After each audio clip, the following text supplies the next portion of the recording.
Hello again. MTG Angel here, and I'd like to talk about trying to retire using TCG investing. A lot of people will tell you stick to the basics first. But here's the thing, you've heard that stuff like Pokemon, Magic the Gathering, TCGs, collectibles have outperformed the stock market. And that's true. And if I were to take that advice from other people, I would have not been at the exact financial milestone that I am today. So I'm not here to entertain you like that and just say, hey, don't take risks. I will say I'm not a financial advisor. But I'm going to tell you what I did and what I'm noticing about taking the cardboard route. First, you have to kind of detach from winning and losing. You kind of have to take the full loser position and just be delighted if it actually works. You might already like TCGs and you already buy or collect a lot of these items. But now you're going to take a different perspective and you're going to take a different position purely to try to escape the 9-to-5 rat race. Well, for starters, you're not going to have much money.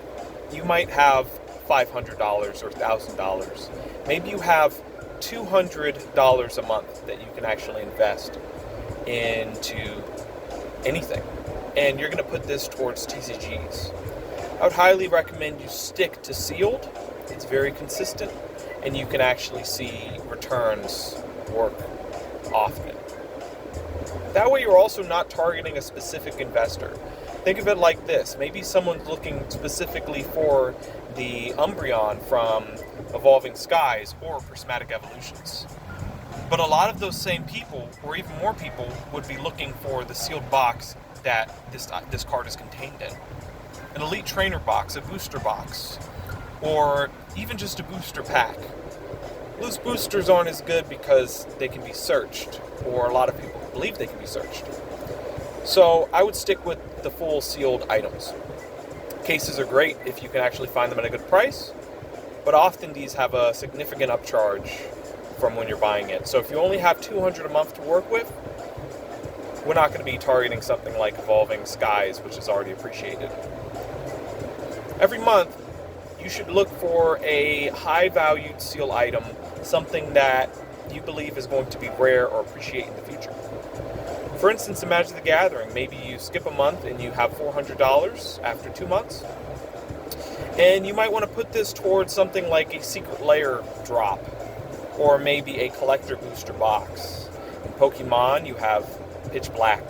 You have Elite Trainer boxes, so it's very possible. But at first, it's not going to be very fast. Think of it like this. $200 a month is only going to be $2,400 every year. Even if that doubles, it's only $2,000 extra dollars. That's really not enough to run what you need to run. But here's where a lot of financial principles come in. And I'm guessing if you're at this stage, you just either don't know or haven't seen some of these financial privileges, especially if they haven't worked for you before. So you don't know it innately, and you don't understand the small butterfly effect of any of your tiny actions. So let's say every month you're investing $200. And let's say by the end of the year, it doubles. Well, that's not that much after 1 year. But after the second year, you are up 4x the initial investment. Now, I'm not saying anything's going to double in a year. That's not the takeaway here. But the takeaway is just to say these items can outgrow the initial investment that you've put it in. You're not looking for small gains. You're holding this over many years. And after the end of the maybe 5-year mark, you're looking to see how much this is multiplied. And maybe you can either sell it or spin off some of that cash, take some profits, or look at what it can fund in your life. Maybe you're going into other investments or other items or opportunities, business decisions, family obligations. So what I highly advise you to do is just to consistently invest into sealed items and not open it. That's going to be a muscle that you may need to train, because sealed items are fun. They're fun to open, they're addicting to open, but it's a bad habit, because these are items that you want to bring into the future. That's the value that a TCG investor brings. A lot of people think that they don't bring any value. You may not like the value that's brought, but it's keeping these items safe into the future. Think of it like that. You're the guardian of these items, and your whole goal is to bring them into the coming years unopened, undestroyed, undamaged. So, really what you're looking for is having your money outwork you. That's the entire engine. That is the only way that you're going to be able to escape the 9 to 5 or power up your financial life. You need your money working way harder than you're working. Because yes, everything that you do, you can work for the money and put that towards it, but you're going to be capped at whatever salary you have. Maybe whatever wage or how many hours you work. But when it comes to things like investing, that's when you can actually have last year's work actually still working in the coming years.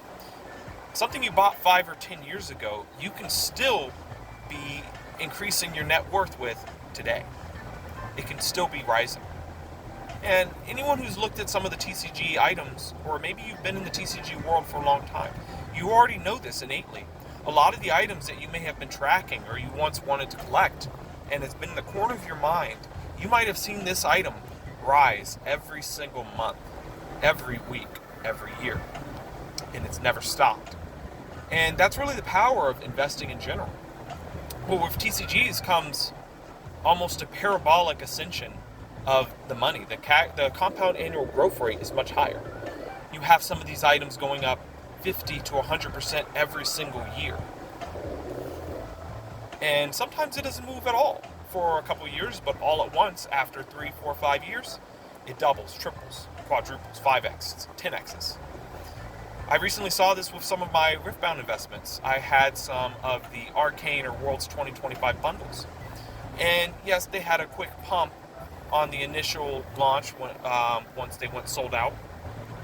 But for the past few months, it has done nothing. It's kind of sad at those $200, $300 ranges.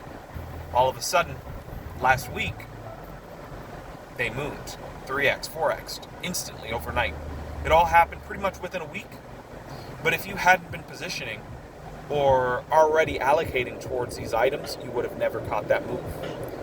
By the time the news hits you, it would have been already too late, because that's why you're actually getting notified, is because there's already movement in the market.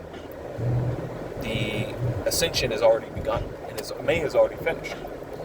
So, what I would tell you to do is really consider how much money you can put aside and give up on trying to win or beat markets. But fixate on what you like, which is going to be sealed items of trading card games.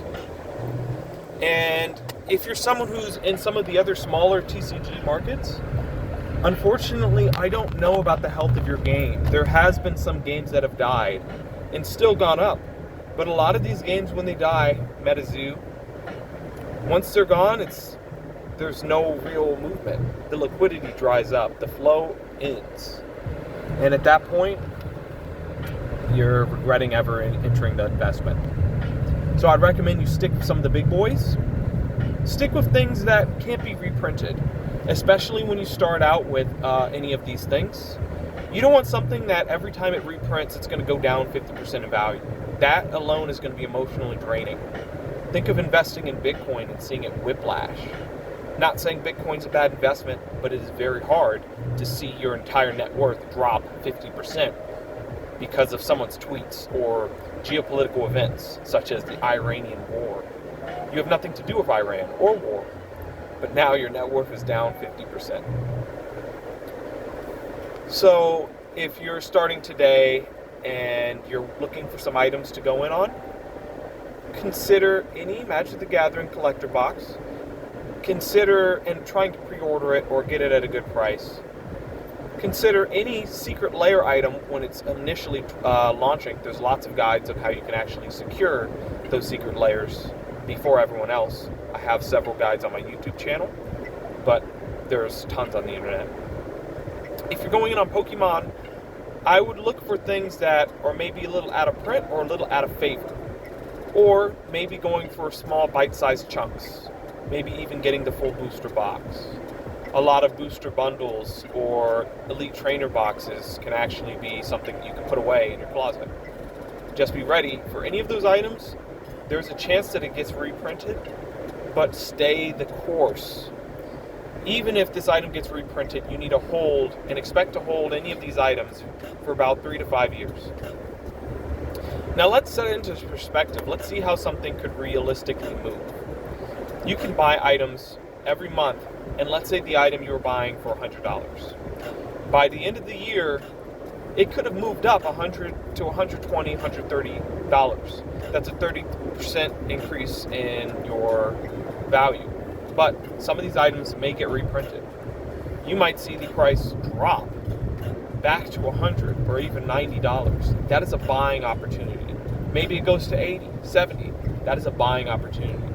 Continue to buy if you have faith in this item. Or throw it in your closet and say, you know what, I give up, it didn't work. A couple years pass, 2, 3, 4, 5 years, and you've been doing this. If you're putting in, let's say, $200 a month, maybe $2,000 every year.